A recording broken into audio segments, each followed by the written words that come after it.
أعوذ بالله من الشيطان الرجيم.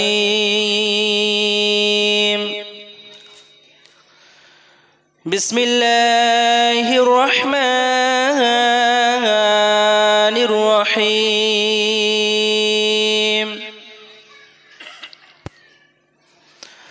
نحمده ونصلي على رسوله الكريم. عما بعد فيا أيها الحاضرون رحمنا رحمكم الله.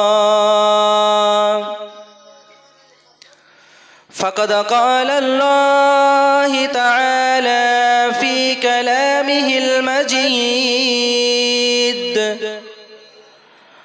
والفرقان الحميد. إن الله وملائكته يصلون على النبي يا أيها الذين آمنوا صلوا عليه وسلموا تسليما. اللهم صل على سيدنا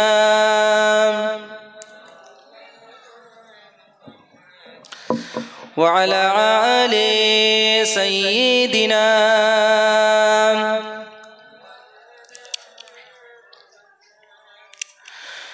প্রেম আগুনে জ্বলে মরি,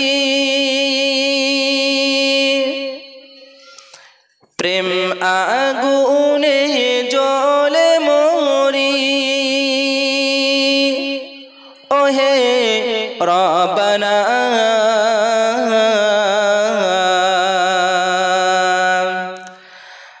আমি যারি প্রেমে পাগল সে তো মদিনায়, সে তো মদিনায়।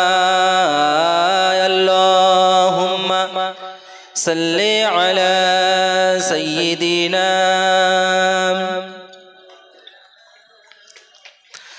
ওয়া আলা আলি সাইয়্যিদিনা।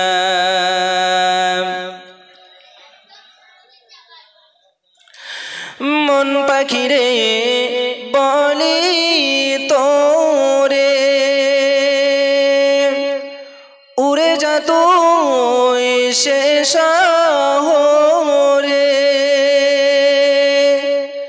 যে শহরে গেলে পরে মিটিবে মনের বেদনা।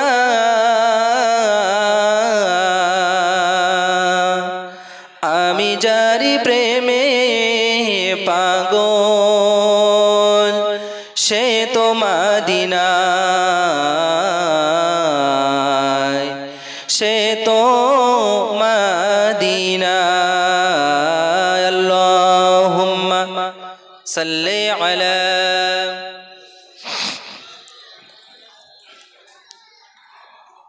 ওয়া আলা আলি সাইয়্যিদিনা।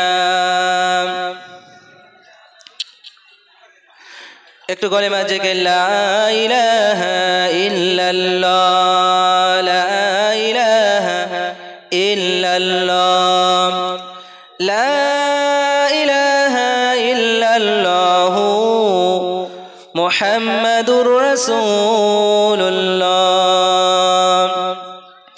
बुलबुल तोती परवाना हर एक उसका दीवाना, बुलबुल तोती परवाना हर एक उसका दीवाना। कारिगिसकी मस्ताना कौन जगोरी का खजाना। अल्लाह अल्लाह अल्लाह अल्लाह अल्लाह अल्लाह अल्लाह अल्लाह मौला दिल का जसरा करने दिए पायो बिला जिसके चमके ये कलमा ला इलाहा इल्लल्लाह ला इलाहा इल्लल्लाह ला इलाहा इल्लल्लाह कलमा ला इलाहा इल्लल्लाह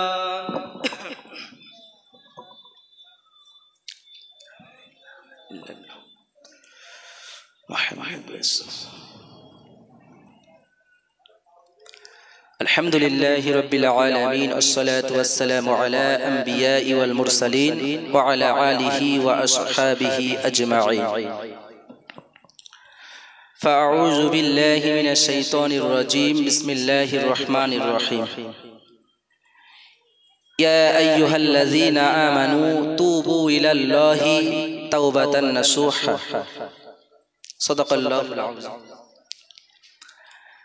আমরা সকলে একবার মহান আল্লাহর দরবারে শুকরিয়া আদায় করি যে আল্লাহ পাক দুনিয়াবি সকল রকম খারাপি কাজ থেকে দূরে রেখে এরকম সুন্দর একটি কোরআন ও হাদিসের মজলিসে বসার মতো তৌফিক দিয়েছেন। সকলে ভক্তি ভরে মহান আল্লাহর দরবারে একটু শুকরিয়া জ্ঞাপন করি, বলি আলহামদুলিল্লাহ। তারপর পরই যে নবীর জন্য আমরা শ্রেষ্ঠ নবীর শ্রেষ্ঠ উম্মত হতে পেরেছি, সেই দো জাহানের বাদশাহ আকায়ে নামদার মুফাখখারে মনজুদার হুজুর পুর নূর মুহাম্মদুর রাসূলুল্লাহ হুজুরের প্রতি একটু দরুদ প্রেরণ করি, বলি সাল্লাল্লাহু আলাইহি ওয়াসাল্লাম। আমি কুরআনুল কারীম থেকে ছোট্ট একটি আয়াত আপনাদের সম্মুখে পেশ করেছি অল্প সময়ের জন্য।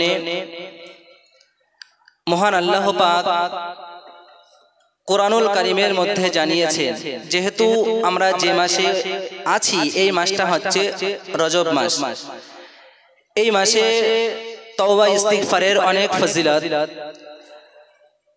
তো সেই দিকে লক্ষ্য রেখে কুরআনুল কারীমের সূরা আত-তাহরিমের 8 নম্বর আয়াত মহান আল্লাহ বলছেন, ইয়া আইয়ুহাল্লাযীনা আমানু, হে ঈমান আলা মানুষের দল, তোমরা যারা ঈমান নিয়ে এসেছো, তুবু ইলাল্লাহ তাওবাতান নাসুহা। পূর্ববর্তী বক্তা যিনি ছিলেন তিনি এর উপরে অনেক কিছু আলোচনা রেখেছেন, আলহামদুলিল্লাহ শুনেছি। তো যে ব্যক্তি তাওবাতুন নাসুহা করবে, মহান আল্লাহ সেই ব্যক্তির জন্য দুইটি পুরস্কার রেখেছেন। এক নম্বরে মহান আল্লাহ বলেছেন, মহান আল্লাহ ওই ব্যক্তির জিন্দেগীর সকল গুনাহ রাশিগুলোকে ক্ষমা করে দেবেন, বলে সুবহানাল্লাহ। দুই নম্বরে মহান আল্লাহ জানিয়েছেন, যে ব্যক্তি তাওবাতুন নাসুহা করবেন, মহান আল্লাহ খুশি হয়ে তার দয়ার জান্নাত তার নসিবে মঞ্জুর করবেন, বলে সুবহানাল্লাহ।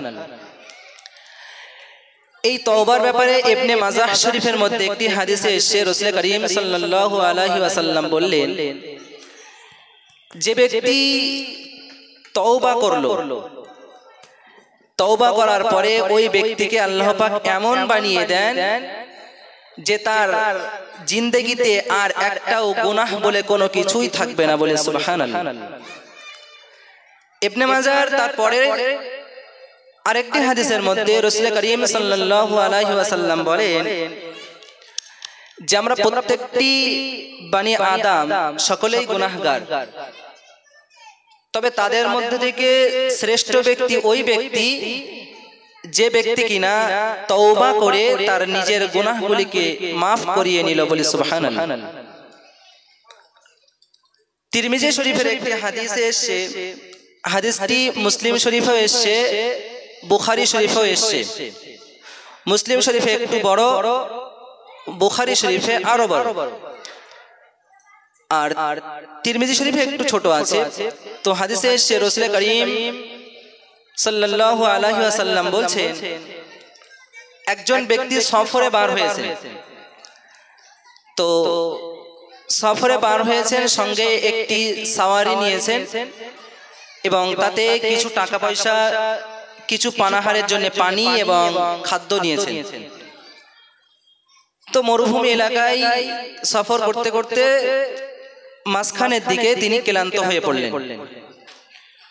তো ওই ব্যক্তিটা ক্লান্ত হওয়ার পরে সেখান থেকে বাহন থেকে নামলেন। নামার পরে পানাহার বা মানে খাওয়া দাওয়া যা ছিল তিনি খেয়েছেন। খাওয়ার পরে আরো বেশি ক্লান্ত লাগছেন, তো তিনি মনে করলেন যে একটু বিশ্রাম নেওয়ার প্রয়োজন আমার। তো যেই না একটু তন্দ্রা চলে আসলো, ব্যক্তিটা ঘুমিয়ে পড়লেন। ঘুম ভাঙার পরে দেখতে পেলেন যে ওই ব্যক্তির পাশে যে বাহনটা ছিল সেই বাহনটা আর নেই। বাহনের মধ্যে অনেক খানাপিনা ছিল বা পানি ছিল বা টাকা পয়সা ছিল, সব সমেত বাহনটা আর নেই। অনেক কিছু খোঁজাখুঁজি করলেন, কিন্তু সেই বাহনটিকে আর খুঁজে পেলেন না। নিরুপায় হয়ে বসে পড়লেন। তার কারণ হচ্ছে তিনি এমন একটা জায়গায় উপস্থিত হয়েছেন, তিনি ভাবছেন আমি যদি পিছনের দিকে ফিরে যাই তো বাড়িতে যাওয়ার আগেই আমার মরণ হয়ে যাবে, কারণ আমার যেতে এখন অনেক সময় লাগবে, কিন্তু আমার কাছে তো কোনো খাদ্য বা পানি নেই। আবার যদি আমি যে গন্তব্যে যাওয়ার জন্য নিয়ত করেছি সেখানেও যদি যাই, সেখানে পৌঁছানোর আগেই আমি মারা যাব, কারণ আমার কাছে কোনো কিছুই নেই। তো ব্যক্তিটা নিরুপায় হয়ে বসে পড়লেন। একটু তন্দ্রা চলে এলো। ও মুসলমান ঘরের ছেলেমেয়েরা, বারা তরুণেরা, ও নবী পাকের উম্মত উম্মতিরা, ও আমার রাসূলের দিওয়ানারা, ওই ব্যক্তিটা ওই সময়ে ঘুমিয়ে পড়লেন। কিছু সময়ের মধ্যে মহান রব্বুল আলামিন আল্লাহ পাক আল্লাহ তাআলা ওই ব্যক্তিটার তন্দ্রাটা ভাঙিয়ে দিলেন, ওই ব্যক্তিটার ঘুমটা একটু ভাঙিয়ে দিলেন। যেই না ওই ব্যক্তিটা ঘুমটা ভেঙে গেল, দেখতে পেলেন তানারই পাশে সেই বাহনটা দাঁড়িয়ে আছে। জোরে বলুন সুবহানাল্লাহ। ও যুবকেরা, বারা তরুণেরা, ওই সময়ে ওই ব্যক্তিটা আল্লাহর দিকে, আসমানের দিকে তাকিয়ে বলতে থাকেন, ও রব্বি আল্লাহ পাক, আপনি আমার বান্দা, আমি আপনার রব। ঠিক বলেছেন না ভুল বলেছেন? বলেছেন আপনি আমার বান্দা, আমি আপনার রব। উল্টো বলেছে না? তো ওই ব্যক্তিটা মানে আমাদের সামনে যদি আমাদের কখনো মানে কোনো খুশির একটা সংবাদ আসে, ওই ব্যক্তিটা একদম ছেড়েই দিয়েছেন যে ওই ব্যক্তিটা মারা যাবেন, তারপরে সেই বাহনটা পেয়েছেন, তাহলে ওই ব্যক্তিটা কতটা খুশি। ওই খুশিতেই বলে দিলেন, মানে এত খুশি হয়েছেন আত্মহারা হওয়াতে ওই ব্যক্তিটা উল্টো বলে ফেললেন, হে আল্লাহ আপনি আমার রব, এই আমি আপনার রব, আপনি আমার বান্দা। এই উল্টো বলেছেন। ও যুবকেরা, বারা তরুণেরা, আল্লাহ পাকের নবী মুহাম্মদুর রাসূলুল্লাহ সাল্লাল্লাহু আলাইহি ওয়াসাল্লাম, আল্লাহ নবী আমার জানিয়ে দিয়েছেন ওই ব্যক্তিটা আনন্দে আত্মহারা হয়ে আল্লাহ পাকের দরবারে শুকরিয়া আদায় করতে গিয়ে ভুল বলে ফেলেছেন।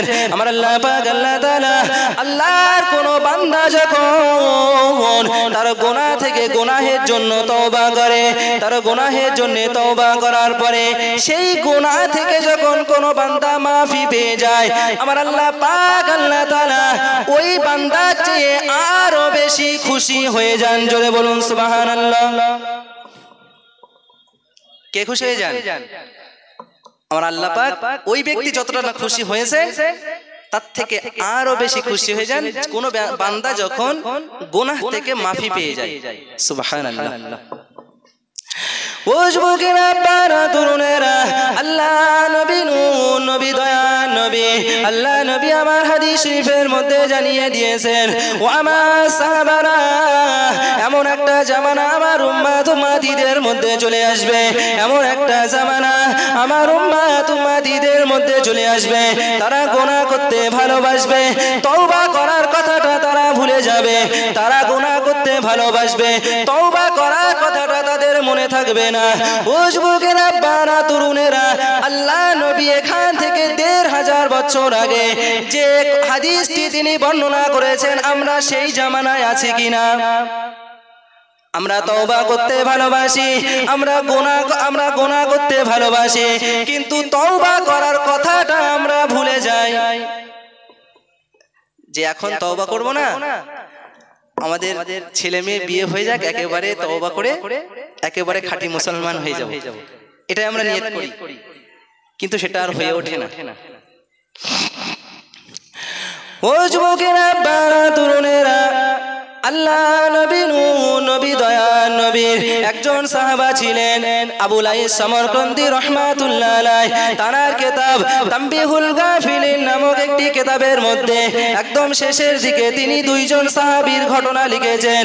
একজন সাহাবীর নাম হলো সালাবা আনসারী, আর একজন সাহাবার নাম হলো সাইয়্যিদ ইবনে আব্দুর রহমান।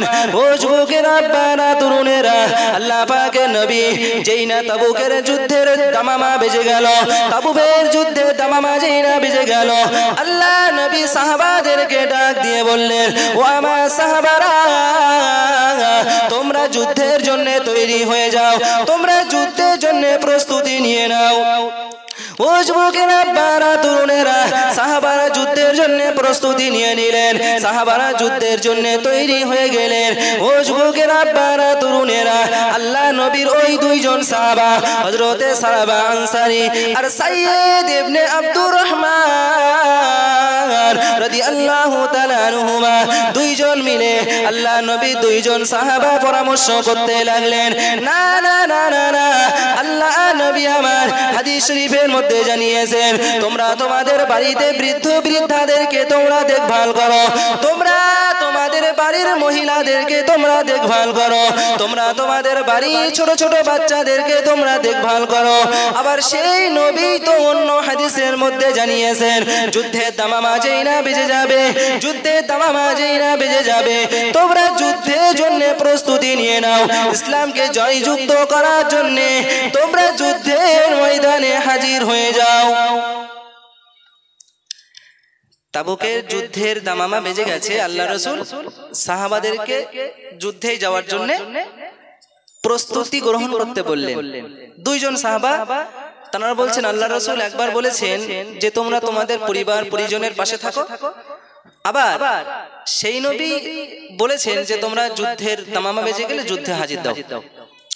দুজনে পরামর্শ নিচ্ছেন যে আমরা দুইজন সাহাবা দুজনেই যুদ্ধে যাব না, একজন যুদ্ধে যাব, একজন বাড়িতে থাকবো, তাহলে রাসূলের দুটো হাদিসের প্রতি আমাদের আমল হয়ে যাচ্ছে। ও যুবকেরা, বারা তরুণেরা, আল্লাহ নবী নবী দয়ার নবীর দুইজন সাহাবা সিদ্ধান্ত নিয়ে নিলেন, হযরতে সালাবা আনসারী রাদিয়াল্লাহু তাআলা আনহু তিনি বাড়িতে থেকে যাবেন, তিনি পরিবার পরিজনদেরকে দেখভাল করবেন।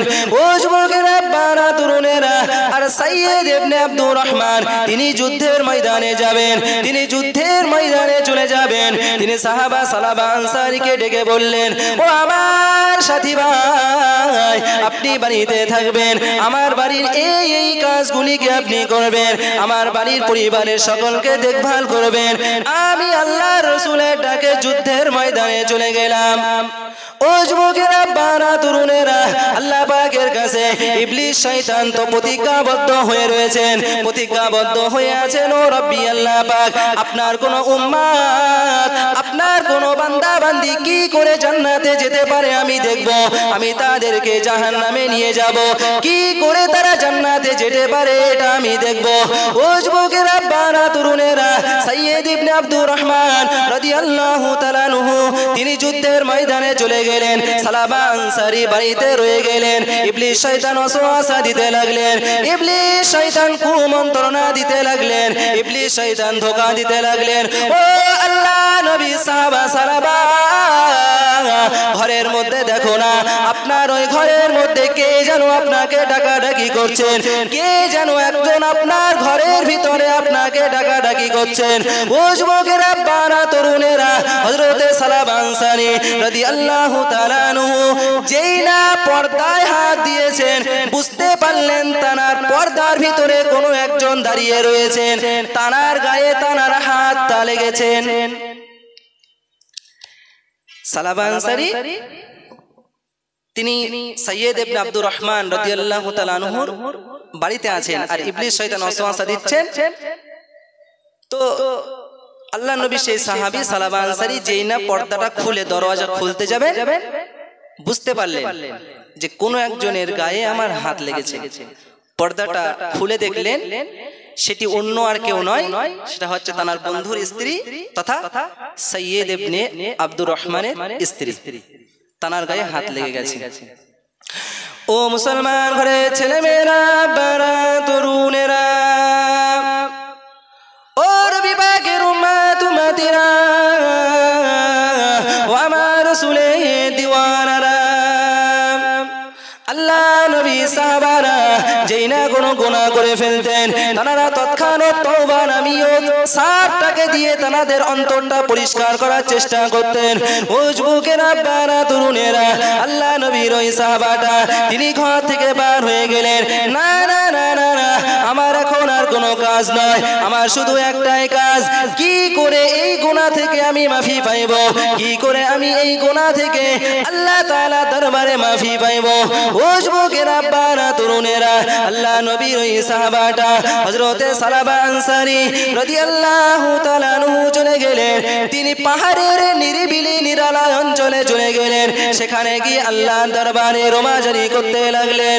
ও রব্বুল আলামিন, আপনি আমাকে ক্ষমা করে দেন, আপনি আমাকে মাফ করে দেন, আমার অনিচ্ছাকৃত গুনাহটা হয়ে গেছে গো আল্লাহ।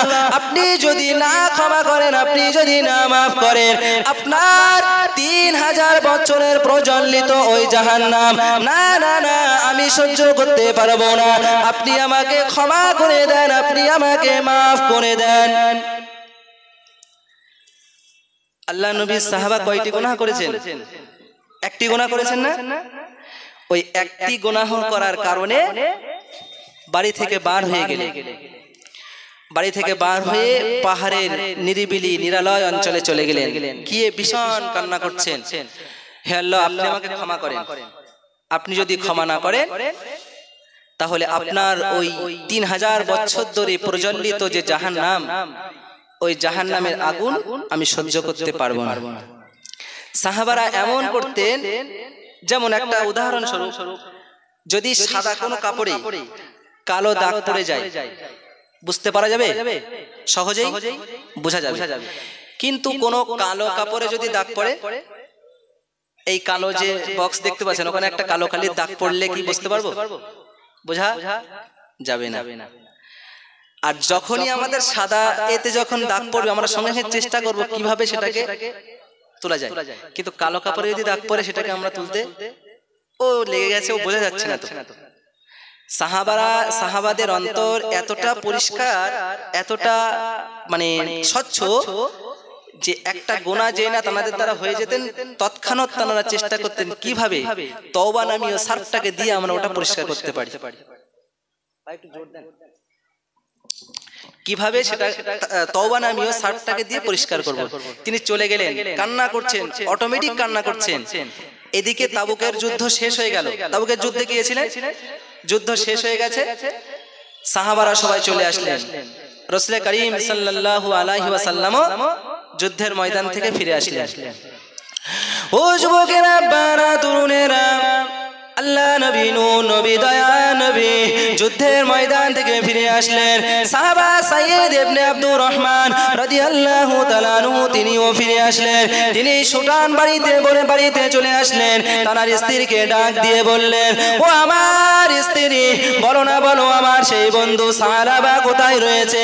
আমার বন্ধু সালাবা কোথায় গিয়েছে? না না, আমার সেই বন্ধুটাকে তো দেখতে পাচ্ছি না, আমার বন্ধুটাকে তো কোথাও দেখতে পাচ্ছি না। ওই সময় তার স্ত্রী বলতে লাগলেন, ও আমার প্রাণের স্বামী গো, আপনার ওই বন্ধুটা আমার সঙ্গে একটি ভুল বোঝাবুঝির কারণে আপনার বন্ধু এখান থেকে কয়েকদিন আগে এখান থেকে চলে গিয়েছে। কোথায় চলে গিয়েছে আমি তো জানি না, তবে লোক মুখে শুনেছি আপনার বন্ধু নাকি অমুক পাহাড়ে নির্জন নিরালয় অঞ্চলে নাকি কান্নাকাটি করছেন। স্বামী জিজ্ঞাসা করলেন, স্ত্রী বলে দিলেন, হযরত সৈয়দ ইবনে আব্দুর রহমান সময়টা একদম নষ্ট না করে তৎক্ষণাৎই সেখান থেকে চলে গেলেন সেই পাহাড়ের নিরিবিলি অঞ্চলে যেখানে তার বন্ধু আছে। গিয়ে দেখলেন সত্যি তার বন্ধু ভীষণ কান্নাকাটি করছেন আল্লাহর কাছে, আল্লাহ আপনি আমার ওই গুনাহটাকে ক্ষমা করে দেন, যত সময় না আপনি ওই গুনাহকে আপনি আমাকে মাফ না করবেন আমি আর বাড়িতে যাব না। কান্না করছেন। তার বন্ধু গেলেন, গিয়ে বললেন ভাই বাড়িতে চলো, রাসূল বাড়ি এসেছেন, তিনি যেটা পরামর্শ আমাদেরকে দেবেন আমরা সেটা মেনে নেব, তবে এখন বিচার এটাই যে আপনি বাড়িতে চলেন। তা বললেন যে না আমি এখান থেকে যাব না। বললেন চলো, রাসূল তো এসেছেন, রাসূলের কাছে যে পরামর্শ হুজুর দেবেন আমরা সেটাই মানব। তা বললেন যেতে পারি। অনেক পীড়াপিড়ির পরে বললেন যেতে আমি পারি, তবে শর্ত আছে একটি। কি শর্ত? বলছে আমাকে এখান থেকে যখন নিয়ে যাবে এমন ভাবে আমাকে নিয়ে যাবে যেন দেশের মানুষ গ্রামের মানুষ যেন দেখে বুঝতে পারে যে আমি একজন গুনাহগার, আমি একজন আসামি। দুনিয়ার মানুষ আমাকে ভালো বলবে আর আমি আল্লাহর কাছে খারাপ থাকবো। আমি কখনো চাই না যে আল্লাহ পাকের কাছে খারাপ থাকবো আর দুনিয়ার মানুষের কাছে ভালো থাকবো। বলি সুবহানাল্লাহ। আমরা একদম এর উল্টো না। আল্লাহ পাক আমাদের যাই বলে বলুক, কিন্তু দুনিয়ার গ্রামের মানুষ যেন আমাদেরকে ভালো বলে। নবী সাহাবা বলছেন যে দুনিয়ার মানুষ আমাকে ভালো বলবে আর আমি আল্লাহর কাছে একজন অপরাধী আসামি, আমি ওটা চাই না। আমাকে এমন ভাবে এখান থেকে নিয়ে যাবে যেন মানুষ বুঝতে পারে যে আমি একজন আসামি, আমি একজন গুনাহগার, আমি একজন পাপী বান্দা। বললেন ঠিক আছে তাই চলে। ও মুসলমান ঘরের ছেলে মেয়েরা, বারা তরুণেরা, ও নবী পাকের উম্মত উম্মতিরা, ও আমার রাসূলের দিওয়ানারা, আল্লাহ নবী সাহাবা সালাবা আনসারীকে নিয়ে বাড়িতে চলে এলো। ও যুবকেরা, বারা তরুণেরা, হযরত সালাবা আনসারীর মনের মধ্যে একটাই শুধু কুমন্ত্রণা দেয়, কিভাবে আমি এই গুনাহ থেকে মাফি পাইব। না না না না না, আমি আর বাড়িতে থাকবো না, আমি সংসার আর করব না। যতদিন আল্লাহ পাক আল্লাহ তাআলা আমাকে ক্ষমা করবে ততদিন আমি আর বাড়িতে থাকবো না। তার একজন মেয়ে ছিল, কন্যা সন্তান খামসানাকে ডাক দিয়ে বললেন, ও আমার মেয়ে খামসানা, চলে এসো বেটি, চলে এসো, চলো না চলো, আমি এমন একটা পাপ করেছি, চলো আমরা সকলে মিলে যাই। আল্লাহ নবী সাহাবা হযরতে আবু বকরের কাছে চলে যায়, তার কাছে গিয়ে আমরা একটু তওবা করব, তার কাছে গিয়ে আমরা গুনাহের জন্য তওবা করব। ও যুবকেরা, বারা তরুণেরা, তার বেটি খামসানাকে নিয়ে চলে গেলেন, হযরতে আবু বকরের দরবারে চলে গেলেন। আবু বকর তাকে তওবা করালেন না। আবু বকর সমস্ত ঘটনাটাকে শোনার পরে বললেন, ও আল্লাহ নবী সাহাবা সালাবা, চলে যাও চলে যাও, আমার দরবার থেকে চলে যাও, তোমার ওই মুখ যেন আমি আর কখনোই না দেখি, তোমার মুখ যেন আমি আর না দেখি। তুমি যে গুনাহ করেছো ওই গুনাহের জন্য আমি আপনাকে তওবা করাতে পারবো না। তওবা করিয়েছেন? গুনাহ কটা করেছেন? একটি গুনাহ করেছেন। শুনলেন, শোনার পরে বললেন আপনার আমি তওবা করাতে পারবো না, আপনি চলে যান। ও যুবকেরা, বারা তরুণেরা, আবু বকর সিদ্দিকের দরবার থেকে ফিরে এলেন, ওমরের দরবারে চলে গেলেন। আল্লাহ নবী সাহাবা ওমরের কাছে চলে গেলেন, ওমরের কাছে গিয়ে সালাম দিলেন। সালাম বিনিময় করার পরে তার গুনাহের কথাটা ওমরকে জানিয়ে দিয়ে দিলেন। ও যুবকেরা, বারা তরুণেরা, ওমরে ফারুক রাদিয়াল্লাহু তাআলা আনহু সমস্ত কিছু শোনার পরে তাকে বললেন, ও আমার রাসূলের সাহাবা, চলে যাও বাবা, চলে যাও, তুমি যে গুনাহ করেছো ওই গুনাহের জন্য আমি তোমাকে তওবা করতে পারবো না, তোমাকে যেন আমি আর এখানে না দেখি। ও যুবকেরা, বারা তরুণেরা, আল্লাহ নবী সাহাবা ওখান থেকে চলে গেলেন। আল্লাহ নবী সাহাবা ওসমানের কাছে চলে গেলেন, ওসমানও তওবা পড়ালেন না। আলীর কাছে চলে গেলেন, আলী রাদিয়াল্লাহু তাআলা আনহু তওবা করালেন না। ওমর রাদিয়াল্লাহু তাআলা আনহুর দরবারে গেলেন, তওবা করালেন না। আল্লাহ রাসূলের আরো দুইজন সাহাবীর কাছে গেলেন, তানারও তওবা করালেন না। ও যুবকেরা, বারা তরুণেরা, সর্বোপরি তানারাজ বললেন, এটাই সিদ্ধান্ত নিলেন, না না আমরা আর কোন সাহাবীর কাছে যাব না, আমরা সোজা আল্লাহ নবীর কাছে চলে যাব, আল্লাহ নবীর কাছে গিয়ে তওবা ইস্তিগফার করব। ও যুবকেরা, বারা তরুণেরা দুইজনে চলে গেলেন, আল্লাহ নবীর দরবারে চলে গেলেন। আল্লাহ নবীর দরবারে গিয়ে আল্লাহ নবীকে সালাম দিলেন, আসসালাতু ওয়াসসালামু আলাইকা ইয়া রাসূলুল্লাহ, আসসালাতু ওয়াসসালামু আলাইকা ইয়া হাবিবাল্লাহ, আসসালাতু ওয়াসসালামু আলাইকা ইয়া শাফিউল মুজনাবি ইয়া রাহমাতাল লিল আলামিন। হুজুরকে সালাম দেওয়ার পরে সালাম বিনিময় হয়ে গেল। তিনি রাসূলকে সমস্ত ঘটনাটাকে শোনালেন।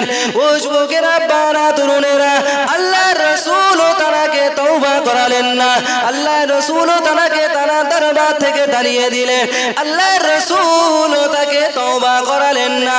আল্লাহর রাসূল যাকে ফিরিয়ে দেন তার কি আর গুনাহ মাফ পাওয়ার মতো জায়গা আছে? রাসূল জানা তওবা পড়াননি, ওই ব্যক্তির মনটা বিধ্বস্ত হবে না? হবে না? মনে অনেক ব্যথা, কান্না আরো বেড়ে গেল যে স্বয়ং রাসূলুল্লাহ আমাকে তওবা করাতে রাজি হননি। কাঁদতে কাঁদতে বাড়িতে চলে গেলেন। ও যুবকেরা, বারা তরুণেরা, আল্লাহ রাসূল তওবা পড়ালেন না, আবু বকর সিদ্দিক তওবা পড়ালেন না, ওমর ফারুক তওবা পড়ালেন না, আল্লাহ রাসূলের সাহাবারাও তওবা করালেন না। তিনি বাড়িতে চলে গেলেন। বাড়িতে যাওয়ার পরে এটাই তিনি সিদ্ধান্ত নিয়ে নিলেন, না না আমি আর বাড়িতে থাকবো না, আমি নির্জন নিরিবিলি অঞ্চলে চলে যাব। যতদিন না আমি মাফি পাইব, এই গুনাহ থেকে যতদিন না আমি মাফ না পাবো, ততদিন আমি আর এই বাড়িতে থাকবো না। ও যুবকেরা, বারা তরুণেরা, তানার মেয়ে খামসানাকে ডাক দিয়ে বললেন, ও আমার বেটি, চলে এসো, আমার কাছে চলে এসো, আমি আর কোথাও থাকবো না, আমি স্বয়ং রাসূলের দরবার থেকে যেই না খারিজ হয়ে গেছি, আমি সোজা সেই নীরব নিরিবিলি অঞ্চলে যাব, আল্লাহর কাছে আমি তওবা ইস্তিগফার করব। যতদিন না তিনি আমাকে ক্ষমা না করে দেন, ততদিন আমি আর বাড়িতে ফিরব না। কার সাথে বলছেন? মেয়ের সাথে বলছেন। তো মেয়েটা শুনলেন, শোনার পরে বললেন যে আপনি চলে যাবেন, আমি আপনাকে একবারও বাধা দেব না, তবে আমার দুটো কথা আছে। কি কথা? বললেন, আপনার সঙ্গে আমি আল্লাহ রসুলের 4 জন সাহাবা এবং রসুলের কাছেও গিয়েছি, তানারা কি বলেছেন সেটাও শুনেছি, আপনি কি বলেছেন সেটাও শুনেছি, জবাবে কি এসেছে তাও শুনেছি। সমস্তটা শোনার পরে আমি এটাই বুঝতে পেরেছি যে আল্লাহ রসুলের সাহাবা এবং আল্লাহ রসুল আপনার প্রতি সন্তুষ্ট নয়। আল্লাহ রসুল যার প্রতি সন্তুষ্ট নয়, আল্লাহ রসুলের সাহাবীরাও যার প্রতি সন্তুষ্ট নয়, আমি আপনার মেয়ে হয়ে বলছি আমিও আপনার প্রতি সন্তুষ্ট নয়। আজ থেকে আমি তাকে আর আব্বা বলে ডাকবো না। কে বলছেন বলেন তো? মেয়ে বলছে। যার কাছে, যিনি আল্লাহ আল্লাহ রসুলের কাছে খারাপ, সাহাবারা তওবা পড়াচ্ছেন না, আমিও তাকে আজ থেকে আব্বা বলে ডাকবো না। শেষ বেলায় মেয়েটা একটু সান্ত্বনা দিলেন না? সান্ত্বনা দিলেন, মনটা আরো খারাপ হয়ে গেল। সচরাচর আমরা দেখি যে একজন পিতাকে তার ছেলে যতটা না ভালোবাসে, তার চাইতে তার মেয়ে বেশি ভালোবাসে। তো মেয়ে যদি একটা আঘাত দেয়, যে ব্যক্তি যাকে ভালোবাসে সেই ব্যক্তি আঘাত দিলে কষ্টটা আরো বেশি লাগে। তো মেয়ে যখন এই কথাটা শোনালেন, মনটা আরো খারাপ হয়ে গেল। কাঁদতে কাঁদতে সেই জঙ্গলে, এই নিরিবিলি অঞ্চল পাহাড়ের দিকে চলে গেলেন। ও মুসলমান ঘরের ছেলে মেয়েরা, বারা তরুণেরা, ও নবী পাকের উম্মত উম্মতিরা, ও আমার রাসূলের দিওয়ানারা, আল্লাহ নবী সাহাবা সালাবা আনসারী তিনি চলে গেলেন সেই পাহাড়ায় নিরিবিলি নিরালা অঞ্চলে চলে গেলেন। ও যুবকেরা, বারা তরুণেরা সেখানে গিয়ে কান্না করতে লাগলেন, ও রব্বি আল্লাহ পাক, আপনি আমাকে ক্ষমা করে দেন, মাফ করে দেন, আপনি আমাকে ক্ষমা করে দেন, মাফ করে দেন। ও রব্বি আল্লাহ পাক, আপনি তো কোরআনের মধ্যে জানিয়ে দিয়েছেন, লা তাকনাতু মির রাহমাতিল্লাহ, হে আমার বান্দা বান্দিরা তোমরা আমার রহমত থেকে নিরাশ হয়ে যেও না। ও রব্বি আল্লাহ পাক, আপনি আমাকে ক্ষমা করে দেন, আপনি আমাকে মাফ করে দেন। এমন করে কান্নাকাটি করতে লাগলেন, এমন করে রোমাজারি করতে লাগলেন। ও যুবকেরা, বারা তরুণেরা, এদিকে আল্লাহ পাক আল্লাহ তাআলা তার রোমাজারিকে কবুল করে নিলেন, তার তওবাটাকে কবুল করে নিলেন। ফেরেশতা জিবরাইলকে ডাক দিয়ে বললেন, ও আমার ফেরেশতা জিবরাইল, চলে যাও বাবা, চলে যাও, আমার নবীর দরবারে গিয়ে চলে যাও, আমার নবীকে গিয়ে বলে দাও, আমার নবীকে গিয়ে জানিয়ে দাও যে আমি আল্লাহ পাক আল্লাহ তাআলা আল্লাহ নবীর সাহাবা সালাবা আনসারীকে আমি ক্ষমা করে দিলাম। জোরে বলুন সুবহানাল্লাহ। আপনি গিয়ে জানিয়ে দেন যেন আমার নবী তাকে আবার সেই মসজিদে নববীতে নিয়ে আসেন। এত রোমাজারি করছেন, এত কান্নাকাটি করছেন, আল্লাহ পাক তার বান্দাকে ক্ষমা করে দিলেন।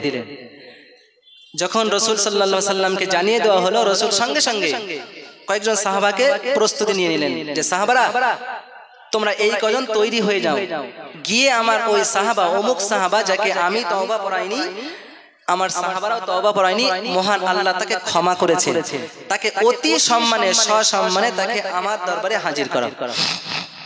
সাহাবারা চলে গেলেন, কয়েকজন সাহাবা প্রস্তুতি নিয়ে চলে গেলেন সেই সাহাবাটাকে আনার জন্য।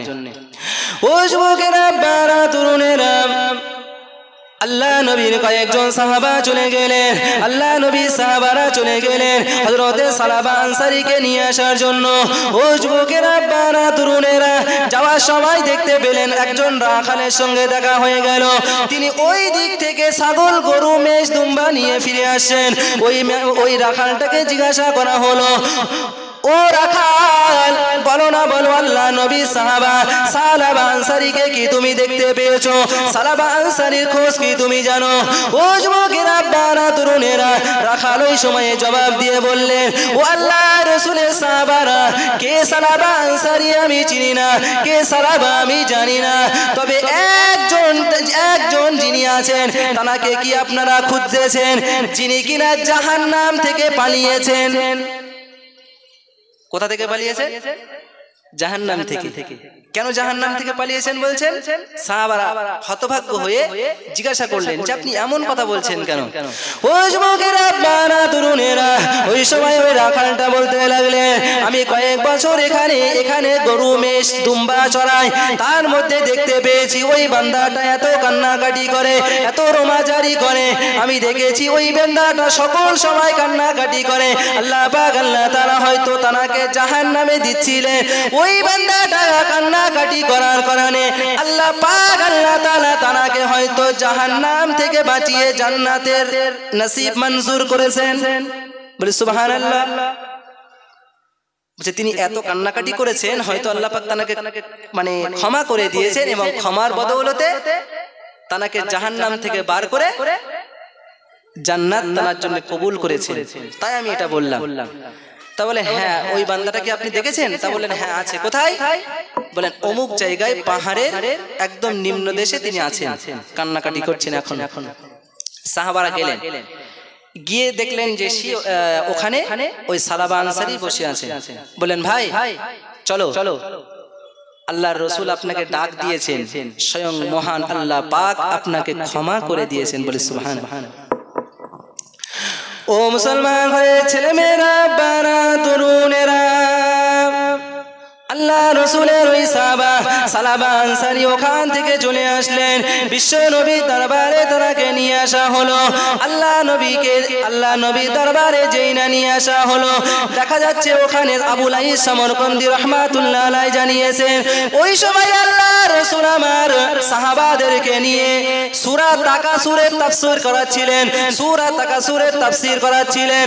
আল্লাহ রাসূল আমার বয়ান দিচ্ছেন, সাহাবারা ওই সাহাবাকে নিয়ে আল্লাহ রাসূলের পাশে বসে দিয়ে সাহাবারা সকলেই বসে আছেন। যখন সাহাবাকে নিয়ে আসলেন, তখন রাসূল আমার সূরা তাকাসুরের তাফসীর করাচ্ছেন। স্বয়ং আবুল আইস সমরকন্দি তাফসীরের মধ্যে লিখেছেন, তো রসুলকে নিয়ে আসা হলো, রসুলকে সালামা আনসারীকে নিয়ে আসা হলো, রসুলের পাশে বসিয়ে দেওয়া হলো। সকলেই ভাবছেন যে রসুলের তাফসীর করা হয়ে গেলে আমরা সকলে মিলে তানার সঙ্গে সালাম মুসাফা করব, তানার কাছ থেকে আমরা ভাব বিনিময় করব।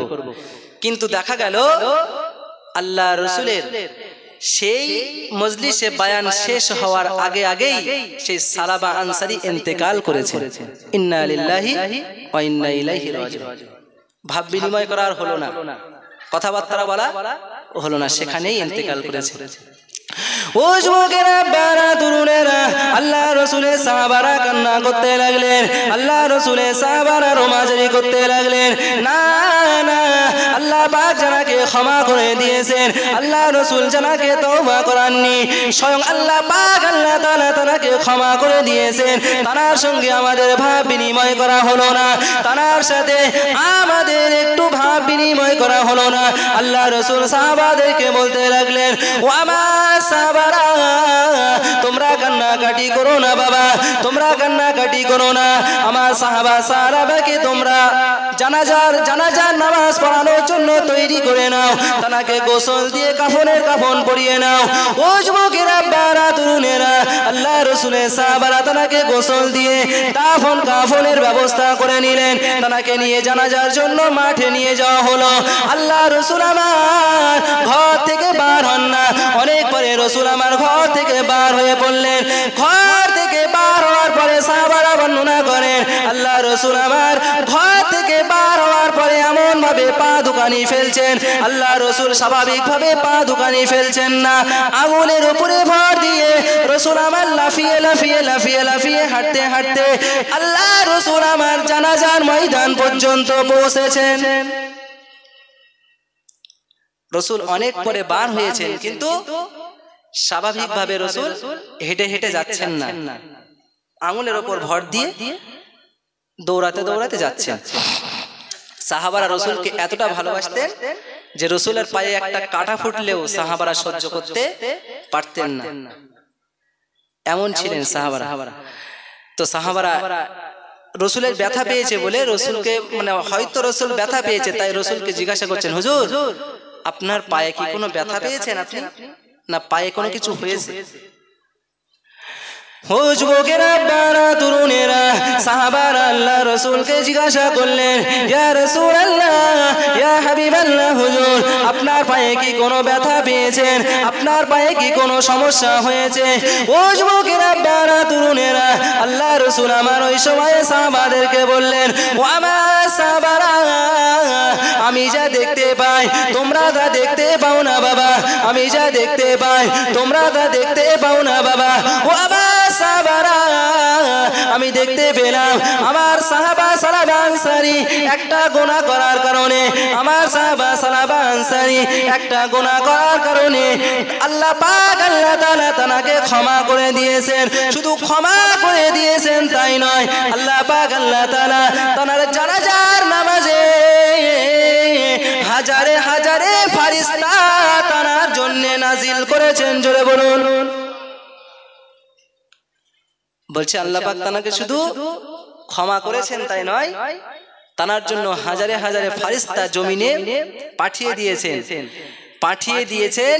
সেই জন্য আমি একটা যে পা ফেলবো, স্বাভাবিকভাবে যে পা ফেলবো, সেই পা ফেলবার মতো জায়গাও আমি খুঁজে পাচ্ছি না, সেই জন্য আমি এমন করে করে হেঁটে হেঁটে যাচ্ছি।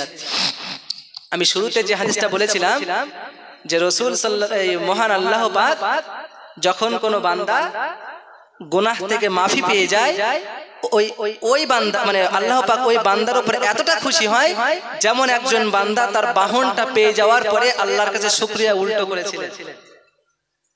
আল্লাহ পাক এতটা খুশি হয়ে গেছেন, এতটা খুশি হয়ে গিয়েছেন যে আল্লাহ পাক স্বয়ং তাকে ক্ষমা করে দিয়ে তার জানাজায় ফেরেশতাদেরকে পাঠিয়েছেন। সুবহানাল্লাহ। তাহলে দরুদ শরীফ আল্লাহুম্মা সাল্লি আলা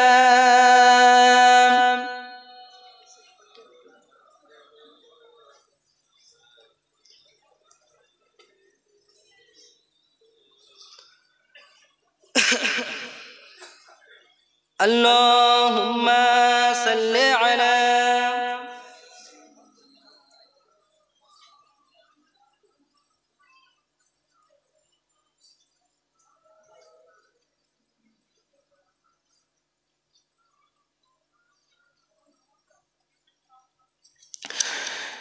चलो चल के देखे दयारे मदीना, चलो चल के देखे दयारे मदीना, मिलेंगे ओहिता दीदारे मदीना।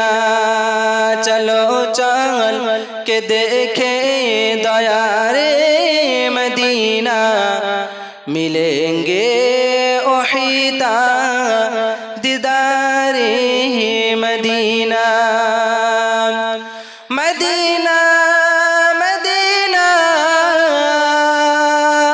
हो प्यारा मदीना, चलो चल के देखे दयारे मदीना, मिलेंगे ओहिता दीदारे मदीना। जुबा पहले जमजम, जुबा पहले जमजम के पानी से धो लो, जुबा पहले जमजम के पानी से धो लो। सुनेंगे न क्यों तुम अदब से तो बोलो, सुनेंगे न क्यों तुम अदब से तो बोलो। ए मैं मुजरिम हुआ का मुझे साथ ले लो, ए मैं मुजरिम हुआ का मुझे साथ ले लो। ए रास्ते में चा बजा था ले वाले, मदीना मदीना हो प्यारा मदीना, चलो चल के देखे दयारे मदीना। मदीना मदीना हो प्यारा मदीना। अल्लाहुम्मा सल्ले अला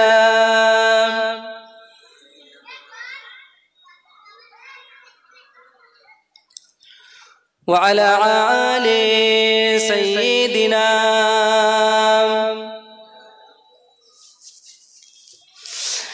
তাহলে আল্লাহর কাছে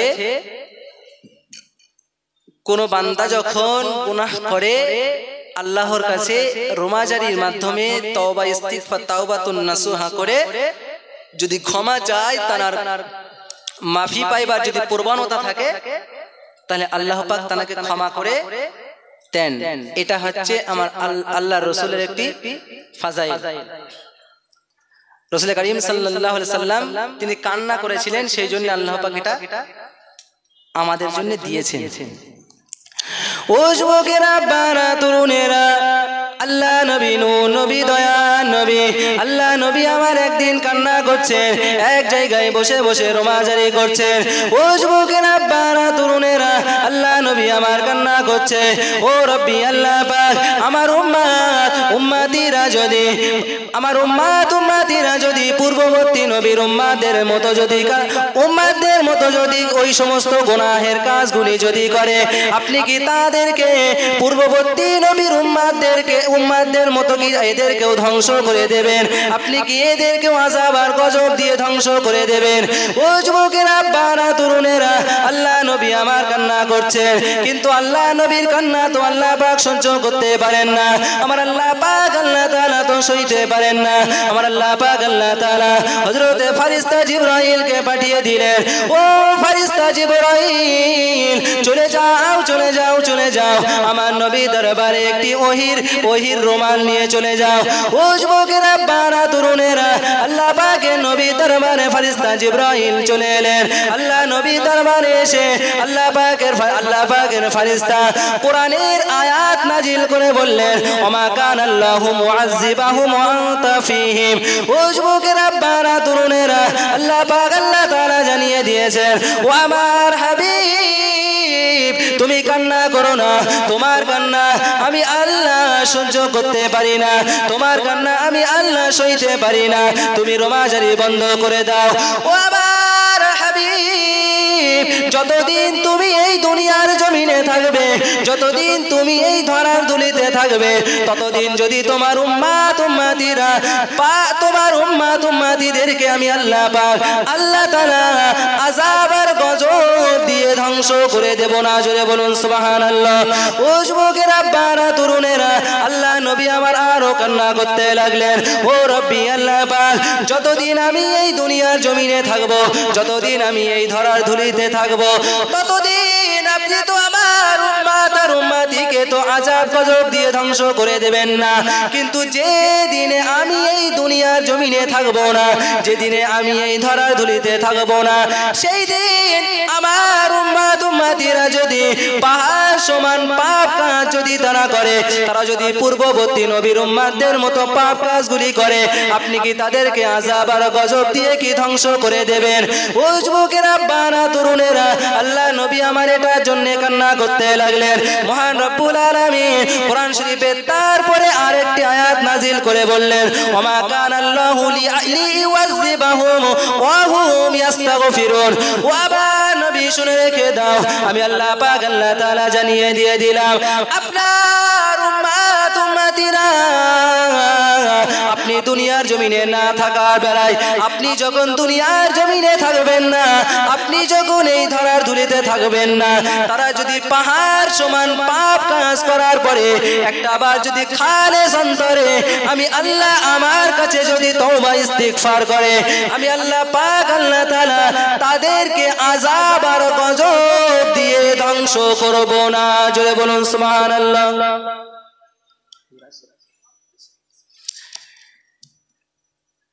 কি বললেন? মানে একদিন রাসূল সাল্লাল্লাহু আলাইহি ওয়াসাল্লাম ভীষণ কাঁদছেন, হে আল্লাহ, পূর্ববর্তী নবীর উম্মাতরা যেমন তাদের উপরে যে সমস্ত আযাব আর গজবগুলি আপনি দিয়েছিলেন ওদের কর্মকাণ্ডের জন্য, আমার উম্মাতরাও যদি সেই সমস্ত কাজগুলি করে, আপনি কি তাদেরকে ধ্বংস করবেন? তাদেরকেও কি আযাব আর গজব দেবেন? যেমন একটি উদাহরণ 29 পারায় সূরা নূহের মধ্যে এসে, রব্বি লা তাযারা আলাল আরদি মিনাল কাফিরিনা দাইয়ারা।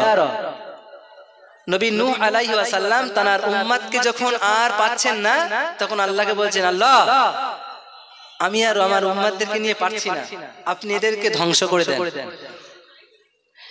এমন এমন গজব দেন যেন তাদের একটা ছা বাচ্চা পর্যন্ত বেঁচে না থাকে। কারণ যদি তাদের একটা ছা বাচ্চা বেঁচে থাকে, তাহলে তার থেকে আবার কাফের জন্ম নেবে। আল্লাহ এমন আযাব দিলেন যে আযাবের কারণে কেউ আর বেঁচে ছিলেন প্লাবনে। এইটাই আমাদের নবী ভাবছেন আর কান্না করছেন যে আল্লাহ, পূর্ববর্তী নবীর উম্মাতদের মতো কি আমার উম্মাতদেরকেও ধ্বংস করে দেবেন আযাব আর গজব দিয়ে? তো আল্লাহ বললেন, প্রথমে বললেন যে যতদিন আপনি বেঁচে থাকবেন ততদিন তাদেরকে আযাব আর গজব দিয়ে ধ্বংস করব না। আবার কান্না করলেন যে আমি যখন এই ধরাধুলিতে থাকবো না, তখন কি ওই সমস্ত কাজ করলে আপনি ধ্বংস করবেন? তা বললেন, আপনি মানে যখন থাকবেন না, তখন যদি তারা সীমাহীন পাপ কাজগুলি করে, আর করার পরে যদি আমি আল্লাহ আমার কাছে খালেস অন্তরে তওবা করে, আমি আল্লাহ তাদেরকে আযাব আর গজব দেব না।